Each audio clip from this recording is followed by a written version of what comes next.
Allah, Allah, Allah, Allah, Allah, Allah. Allahumma salli ala Sayyidina Muhammad wa ala ali Sayyidina Muhammad. Terputus tadi tu. Ha? Ada masalah teknikal, terputus. Tak apalah. Kita sambung balik tuan-tuan dan puan, dengan video ini. Masya Allah, tabarakallah. Baru mukadimah dah terputus tadi line. Mungkin ada masalah teknikal. Jadi kita cubalah untuk kita membahaskan tentang ingin ku balas cintamu ya Rasulullah sallallahu alaihi wasallam. Mohon maaf di atas kesilapan teknikal tadi itu yang berlaku, tiba-tiba dia padam. Saya pun tak tahu. Baik. Cinta kepada Nabi sallallahu alaihi wasallam bukanlah seperti cinta seseorang kepada seorang yang lain.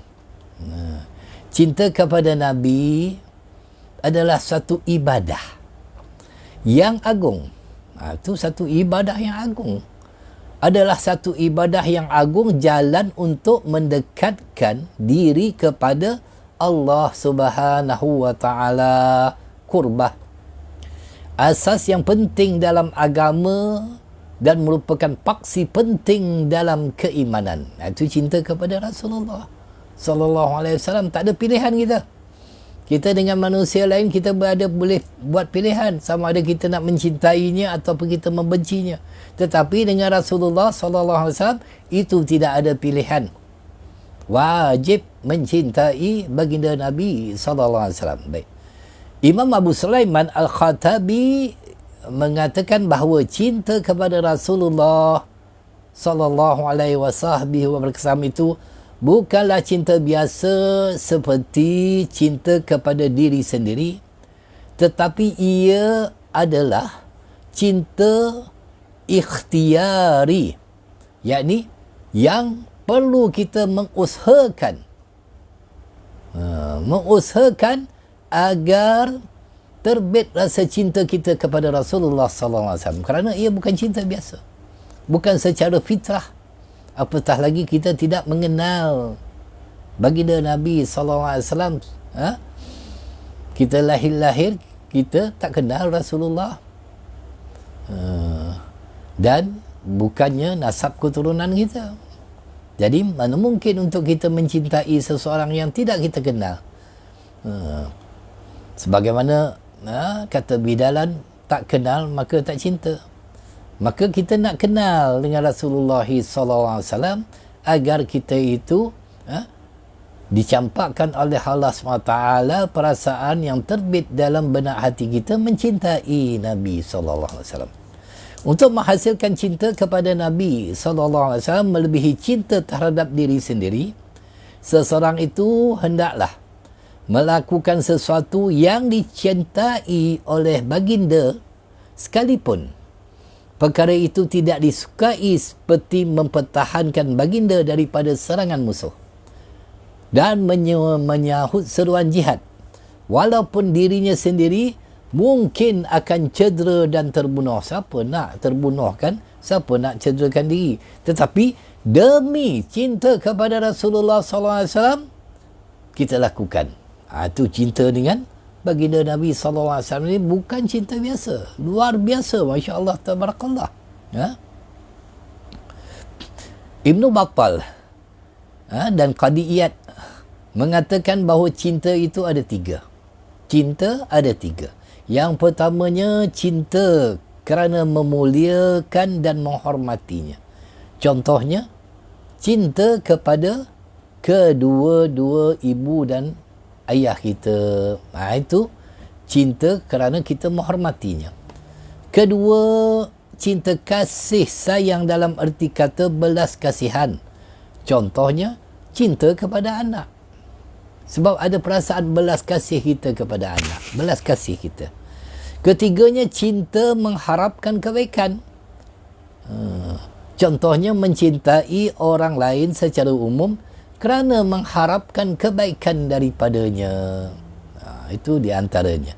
Jadi cinta Nabi SAW merangkumi ketiga-tiga cinta ini.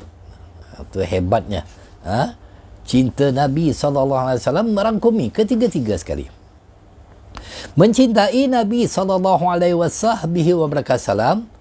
lebih daripada yang lain sememangnya sangat perlu, kerana baginda yang mengajar manusia cara beribadah kepada Allah Subhanahu wa ta'ala. Kalau tidak, mana kita nak tahu cara sembahyang? Macam mana kita nak tahu cara berpuasa, cara mengeluarkan zakat? Tak kenal kita Allah kalau tanpa baginda Nabi SAW.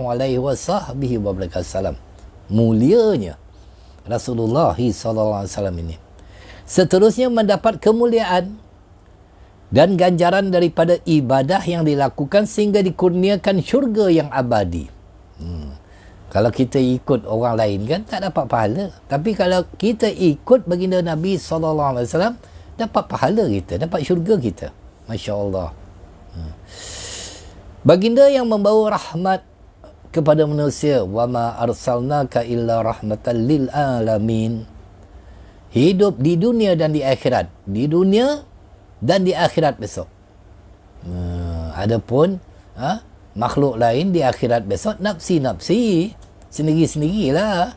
Masing-masing nak melepaskan diri masing-masing nanti di akhirat. Diri sendirinya pun belum lepas, macam mana dia nak bantu orang lain? Tetapi baginda Nabi SAW akan membantu kita nanti. Baginda juga yang menyelamatkan manusia dari jurang kesesatan dan terjerumus ke dalam api neraka. Yang masuk dalam neraka pun Rasulullah SAW minta Allah keluarkan. Minta Allah Subhanahu wa ta'ala keluarkan yang masuk dalam neraka itu agar dimasukkan ke dalam syurga, sebagaimana Ibnu Abbas radhiyallahu taala dia kata apa? La yarda Muhammadun wahadun min ummati finnar. Nabi Muhammad sallallahu alaihi wasallam tidak redha seorang pun umatnya masuk neraka. Itu sebab baginda Nabi sallallahu alaihi wasallam dia di akhirat besok ada syafaat.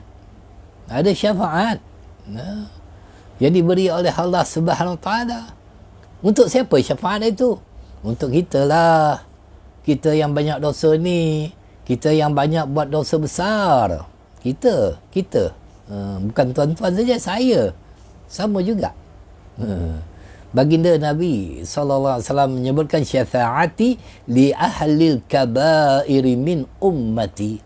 Syafaatku untuk umatku yang melakukan dosa-dosa besar. Allah, Rasulullah kasih sayang dengan kita kan. Tiba-tiba kita tak sayang dengan baginda Nabi SAW.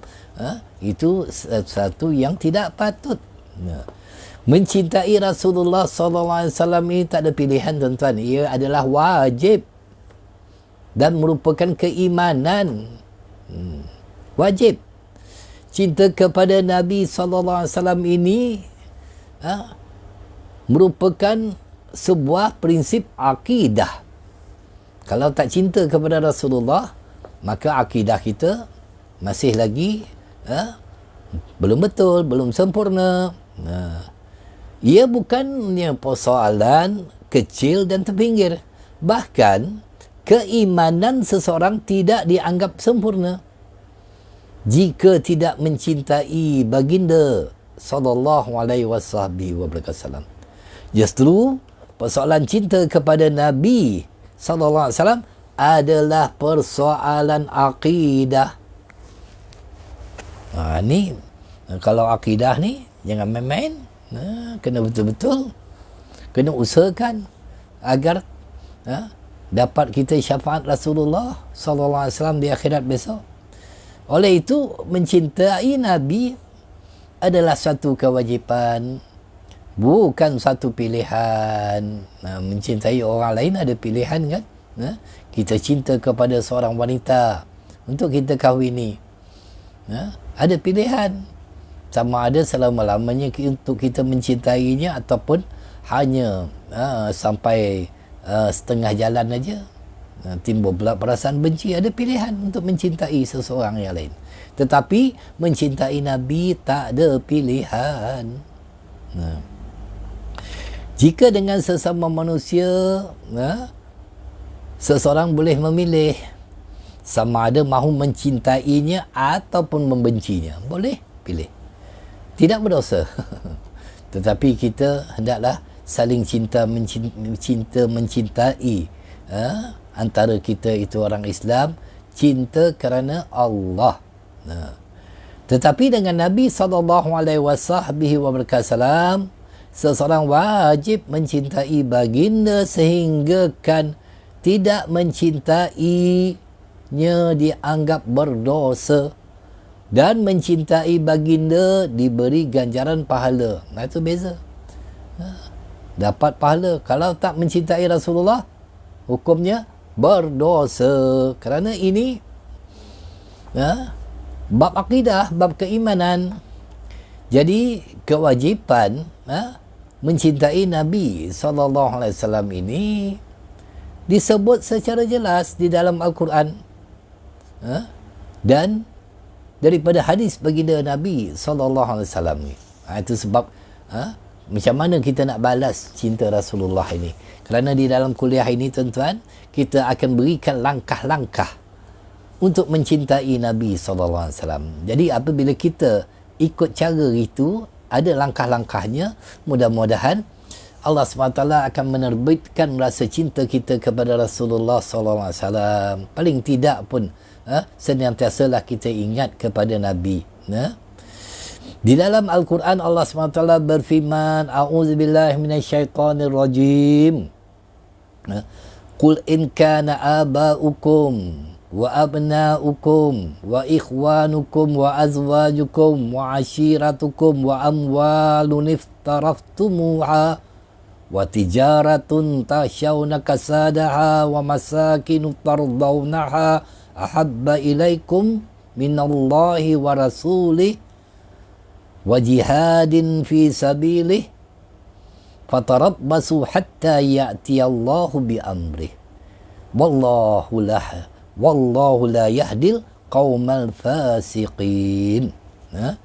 Allah Subhanahu wa taala sebut apa? Katakanlah, kul in kana abaukum, jika bapa-bapamu, itu yang pertama. Yang pertama, wa abnaukum, anak-anakmu, saudara-saudaramu, isteri-isterimu, kaum keluargamu. Dah berapa dah tu? Bapa-bapamu, termasuklah ibu-ibumu sekali, anak-anakmu, saudara-saudaramu, isteri-isteri kamu ataupun suami-suami kamu, kaum keluargamu. Itu dah 5. Kemudiannya, dan harta benda yang kamu usahakan, dan 6. Dan perniagaan yang kamu bimbangkan akan merosot, dah 7.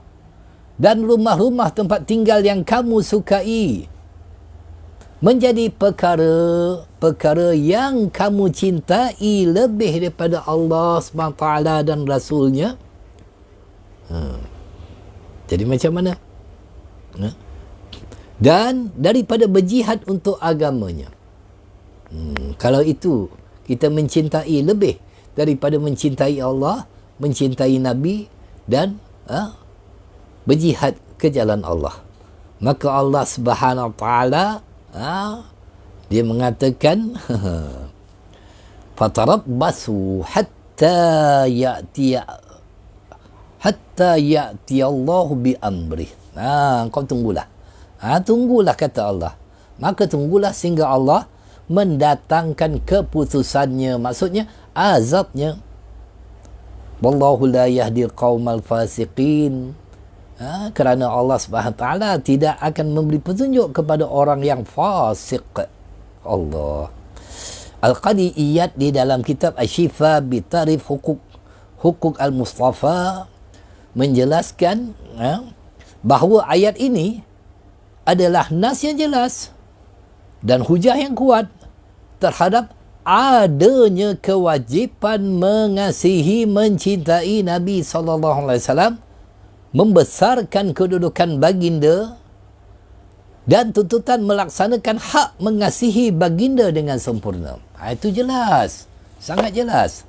Ini disebabkan ayat ini jelas disebutkan ancaman dan balasan azab yang dijanjikan oleh Allah, serta dianggap fasik yang sesat dan tidak diberi petunjuk kepada siapa yang mengasihi keluarga, harta benda, anak pinak lebih daripada kasih kepada Allah SWT dan Rasulnya.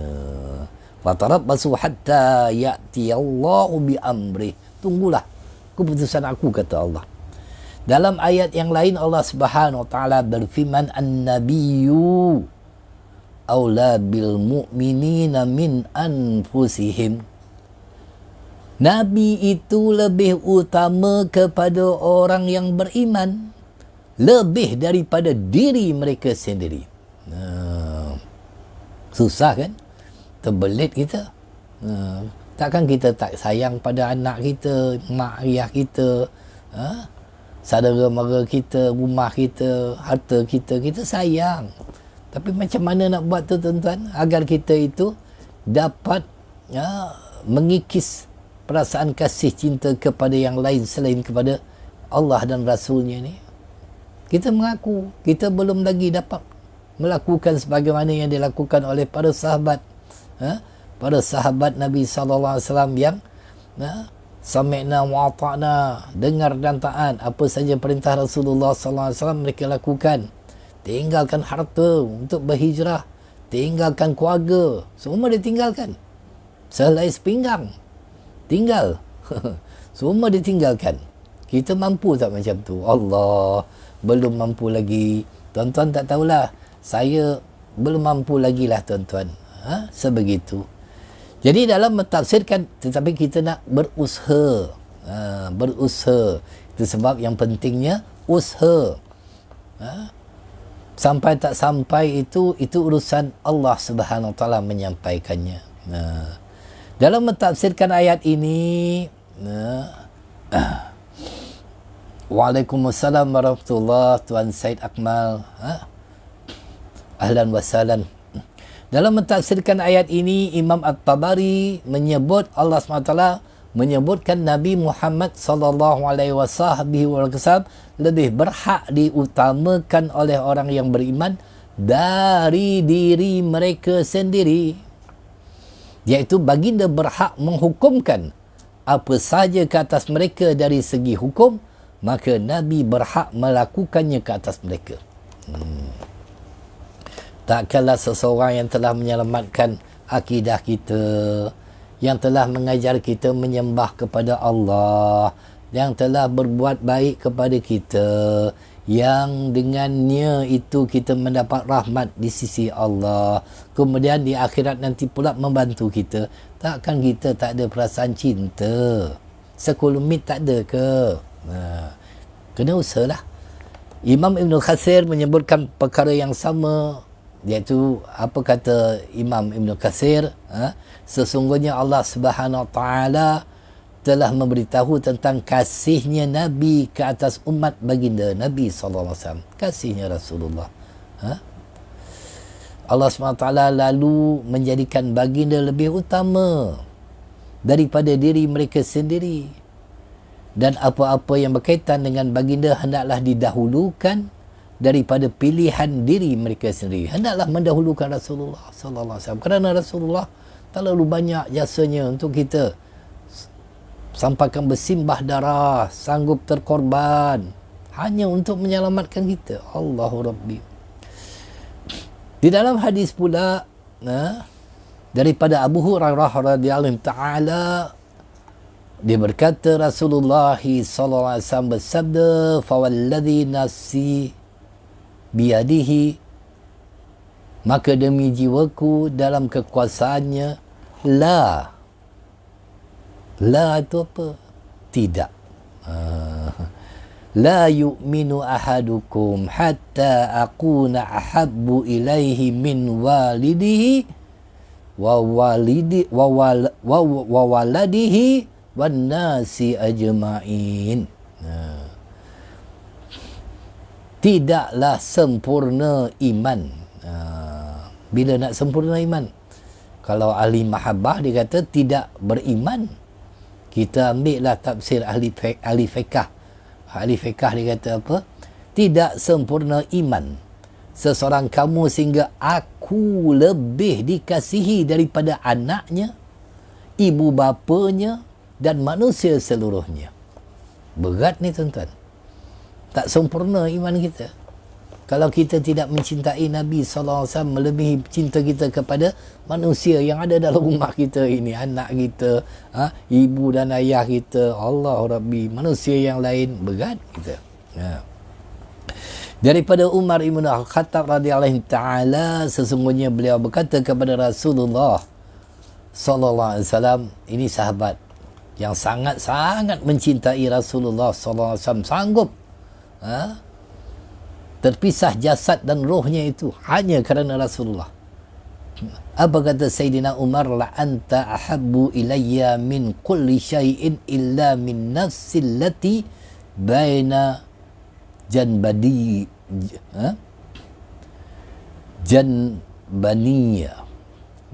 Sesungguhnya engkau lebih aku cintai daripada segala-galanya selain jiwaku yang ada di dalam jasadku, diriku sendiri. Tu Sayyidina Umar. Engkau ni ya Rasulullah lebih aku cintai daripada aku mencintai diri aku ni. Tak apalah aku ni kena tebas dengan musuh pun tak apa, demi engkau. Kita boleh macam tu. Tak mampu kita tuan-tuan. Allah, berat kita kan. Faqala lahu Nabi sallallahu alaihi wasallam. Lalu Nabi sallallahu alaihi wasallam berkata kepadanya, lan yu'minu ahadukum hatta akuna ahabbu ilaihi min nafsihi. Qala Umar, tidaklah sempurna iman salah seorang daripada kamu sehinggalah aku lebih dicintai olehnya lebih daripada dirinya sendiri. Qala Umar, maka Sayyidina Umar Ibn Khattab radhiyallahu ta'ala pun berkata, walladhi anzala alaikal kitab la anta ahabbu ilayya min nafsi allati baina janbaniya. Demi Allah, kata Sayyidina Umar, yang telah menurunkan kitab Al-Quran ke atasmu, sesungguhnya engkau lebih aku kasihi daripada diriku yang berada di dalam jasadku. Maka Rasulullah sallallahu alaihi wasallam pun berkata kepada Sayyidina Umar, al-anya Umar, dia kata, baru sekarang imanmu wahai Umar, barulah engkau ni betul-betul teguh, iman engkau tu mantap betul lah. Kita macam mana tuan-tuan? Allah. Jadi semua ayat dan hadis yang telah disebutkan menjelaskan tentang kewajipan mencintai Nabi SAW. Ia merupakan salah satu inti agama. Keimanan seseorang tidak dianggap sempurna sehinggalah dia merealisasikan cinta tersebut. Ini kena usaha ni, kena ikhtiar ni. Macam mana nak buat? Terbelit kita. Allah. Itu sebab nanti kita akan ceritakan langkah-langkah macam mana untuk mencintai Rasulullah SAW. Mudah-mudahan saya dan tuan-tuan dapat mengikuti langkah-langkah ini. Dalam pada itu, seseorang itu tidak hanya cukup memiliki rasa cinta kepada Nabi SAW, tetapi dia perlu mengutamakan cintanya kepada Rasulullah lebih daripada cinta kepada dirinya sendiri. Orang tua, anak-anak dan seluruh manusia. Juga lebih daripada cinta kepada harta dan dunia seluruhnya. Boleh ke? Berat. Jadi, sebab banyak penghalang cinta kepada Rasulullah SAW. Banyak halangannya. Nak kita tempuh halangan tu susah tuan-tuan. Bukan sekadar mencintai Rasulullah ini pakai serban, pakai jubah, pakai rida ada. Tetapi halangan-halangan ini yang beratnya. Itu sebab perkara yang boleh menghalang, menjadi penghalang cinta kepada Nabi disebutkan di dalam ayat 24 daripada surah At-Taubah. yang telah kita bacakan tadi tu. Kul, katakanlah. Allah sebut ni, kul in kana abaukum, ibu bapa, abnaukum, anak-anak, ikhwanukum, saudara mara, azwajukum, isteri, termasuk juga suami, ashiratukum, keluarga, amwalun, harta benda, tijaratun, perniagaan, masakin, tempat tinggal atau rumah. Jadi cinta kepada 8 perkara ini bukanlah dilarang secara mutlak. Boleh kita mencintai sebab fitrah kita. Bukan dilarang. Apa yang dilarang ialah cinta kepadanya melebihi. Cinta kepada Allah SWT dan Rasulnya.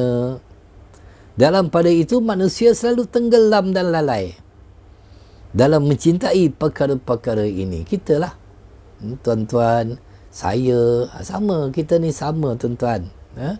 Kita ni sama saja, tapi kita nak berusaha, berikhtiar untuk mendapatkan perasaan cinta kita kepada Rasulullah sallallahu alaihi wasallam. Oleh itu Al-Quran mengingatkan akan bahaya mencintainya secara berlebihan. Mencintai seseorang secara berlebihan bahaya, kerana boleh menjadi penghalang cinta kepada Allah Subhanahu Taala dan Rasulnya, baginda Nabi SAW. Baik. Ganjaran dan kelebihan mencintai Nabi SAW. Mencintai Nabi adalah ibadah yang amat besar pahalanya. Banyak ayat Al-Quran dan hadis Nabi SAW yang menyebutkan perkara tersebut. Sungguh banyak. Kerana akan mendapat nikmat kurniaan daripada Allah Subhanahu Taala. Allah berfirman, "Wa may yuti'illaha war-rasul fa ulaika ma'al ladzina an'ama Allahu 'alaihim minan nabiyyin." Nafas tak adalah, panas tak tuan-tuan. Air pun tak ada ni. Allah minta maaf.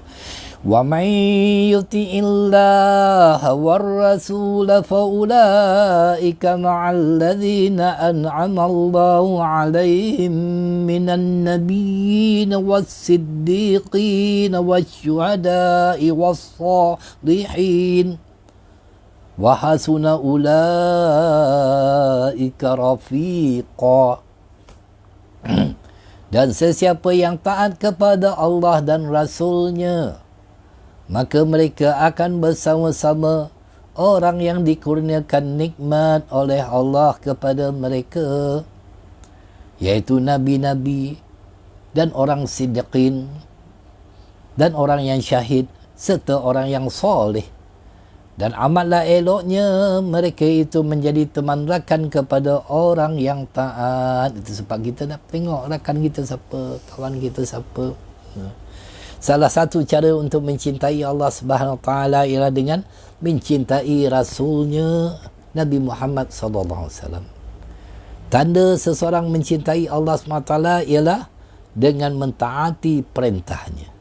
Dengan mentaati perintah Rasulullah sallallahu alaihi wasallam samalah juga seperti mentaati perintah Allah Subhanahu wa taala. Kerana Rasulullah sallallahu alaihi wasallam bersabda, "Man ahabbani faqad ahabbullah.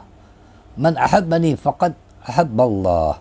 Wa man ata'ani faqad ata' Allah." Sesiapa yang mencintaiku, maka sesungguhnya dia mencintai Allah Subhanahu wa taala. Dan sesiapa yang taat kepadaku, maka sesungguhnya dia taat kepada Allah Subhanahu wa taala. Orang yang mencintai Allah akan dikurniakan ganjaran yang besar dengan memperolehi cinta Allah Subhanahu wa taala dan dikurniakan syurga yang penuh kenikmatan. Islam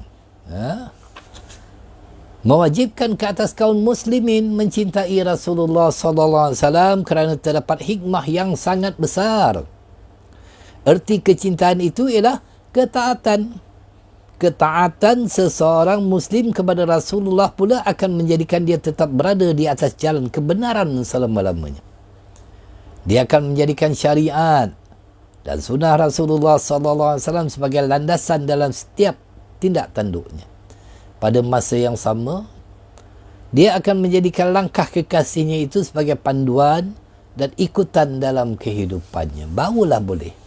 Jadi tuan-tuan dan puan-puan yang dirahmati Allah SWT, sekadar itulah yang dapat kita sampaikan pada malam ini. Kuliah ini akan kita buat selama 3 hari berturut-turut. Wallahualam, kalau 3 hari masih lagi belum selesai, kita akan sambung. Kalau tuan-tuan setuju, kita akan melanjutkan lebih pada 3 hari lagi. Sebab sepanjang bulan Syaban kita nak cerita tentang Rasulullah sallallahu alaihi wasallam. Kita nak cerita lain dah. Kita tak nak cerita hal-hal yang tidak berkaitan dengan Rasulullah sallallahu alaihi wasallam, itu kita tak nak. Tetapi kita nak berceritakan hanya tentang peribadi Rasulullah sallallahu alaihi wasallam, dan kita berharap dengan usaha kita setiap malam itu Allah menerbitkan rasa cinta kita kepada kekasih Allah Habibullah Sayyidina Rasulullah sallallahu alaihi wasallam. Ampun dan maaf daripada saya seandainya ada kekurangan dalam penyampaian ilmu ini. Begitu juga ampun dan maaf kerana ada kesilapan ataupun terputus pada awal kuliah tadi. Mudah-mudahan Allah SWT akan memberi kepada kita taufik dan inayahnya agar kita mendapat kebaikan di sisi Allah SWT. Respon daripada kasih Raudah, ya, teruskan Ustaz, insyaAllah kita akan teruskan sepanjang bulan Syaban. Kita hanya menceritakan tentang baginda Nabi SAW. Mudah-mudahan akan dapat kita mengikutinya selama 30 ke 35 minit untuk kita lanjutkan perbahasan ini. Sebab saya pun tak nak mengambil masa tuan-tuan dan perempuan begitu panjang. Kita sembahyang isyak pada awal waktu, kemudian ada yang nak makan mungkin dan sebagainya. Jadi sekadar itulah. Hazza wabillahi taufiq. Assalamualaikum warahmatullahi wabarakatuh.